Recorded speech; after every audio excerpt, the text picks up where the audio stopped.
performed instrumented testing on the Porsche 918 Spyder. We've done the same with the McLaren P1. But while I drove the LaFerrari nearly a year ago, it's eluded our data loggers ever since.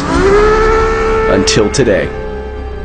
We're back in Italy because Ferrari's invited us here to test this car. On this episode of Ignition, finally, we get to answer the question, how fast is the LaFerrari?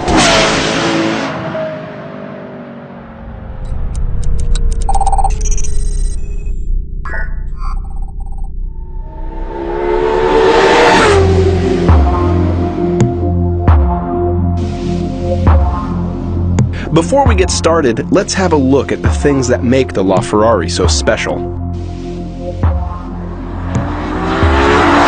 The LaFerrari is a larger car. It's longer and wider than the P1 and the 918. It actually shares its length and wheelbase with the Ferrari Enzo, but it's shorter in height than all those cars.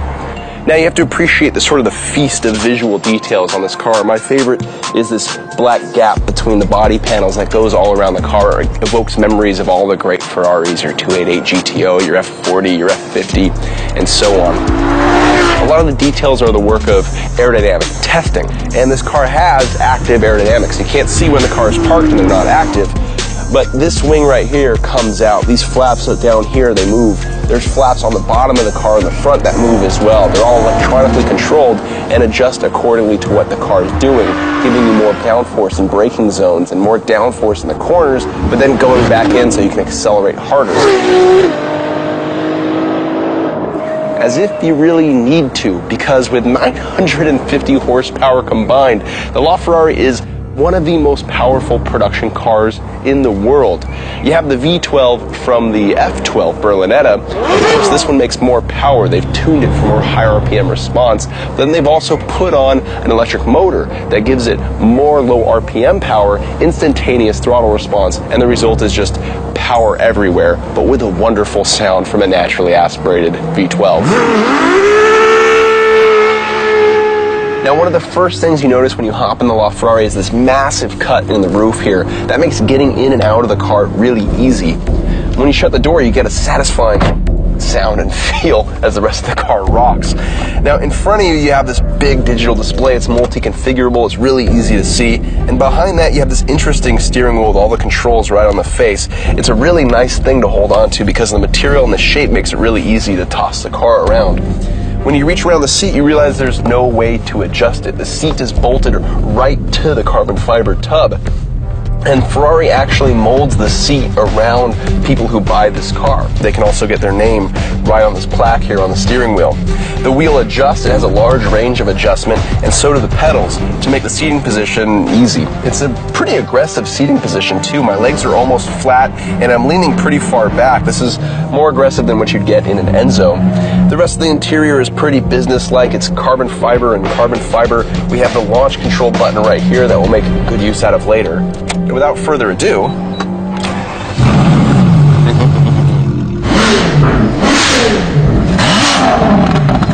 that's a good sound. That's a good sound.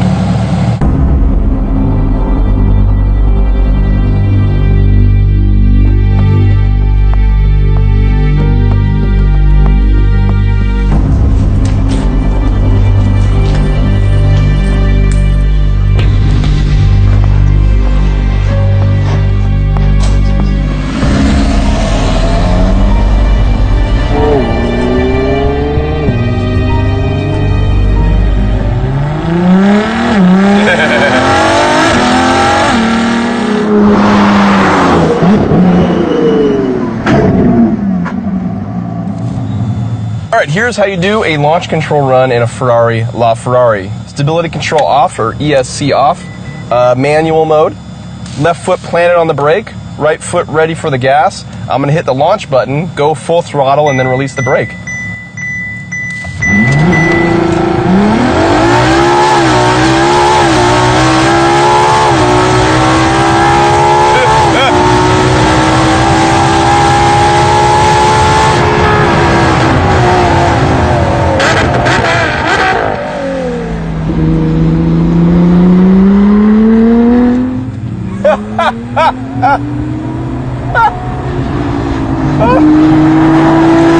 So, first run out of the box is a 996 at 148 miles an hour.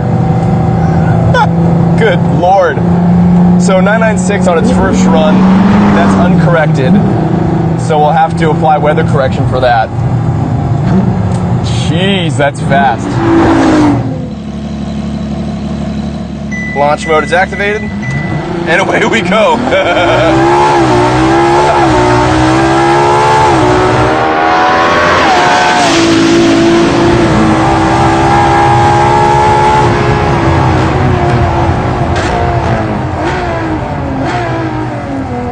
That is absolutely terrific.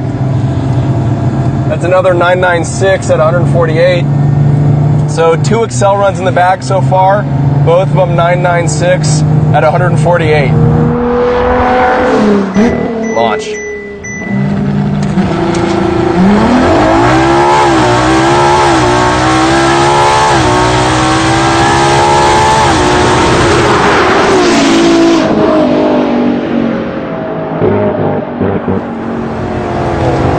And that's another 996 at 148.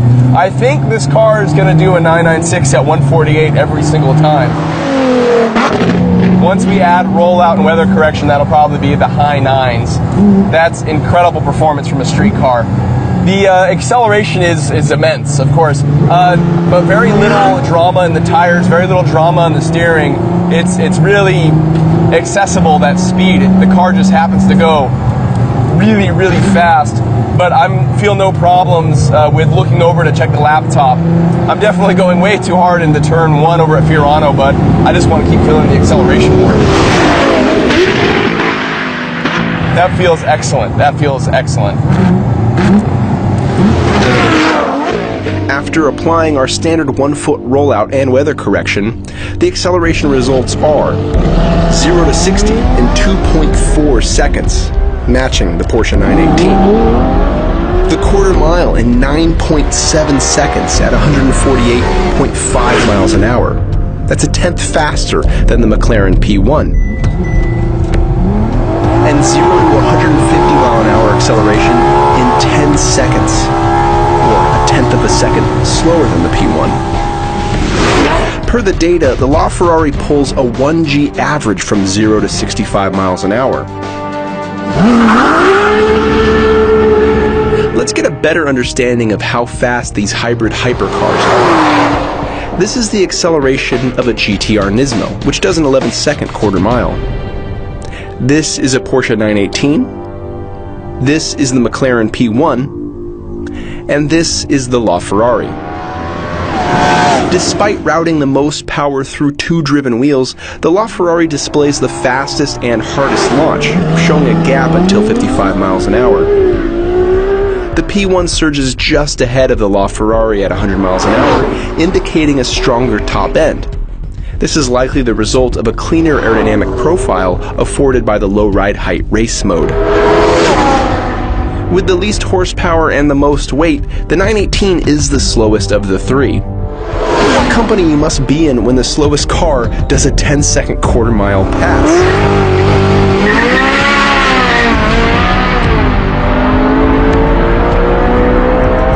Ferrari wanted us to set a lap time around its Fiorano development track. The official LaFerrari time here is a 119.7, and I've driven here maybe twice for a total of around 12 laps.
There was no chance of getting close to Ferrari's official time, but getting within 2 seconds without much practice speaks to the LaFerrari's greatest strength.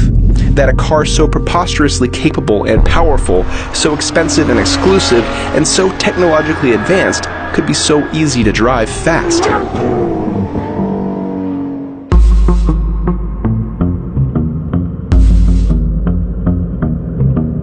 Is the LaFerrari the quickest production car in Motor Trend history? Maybe.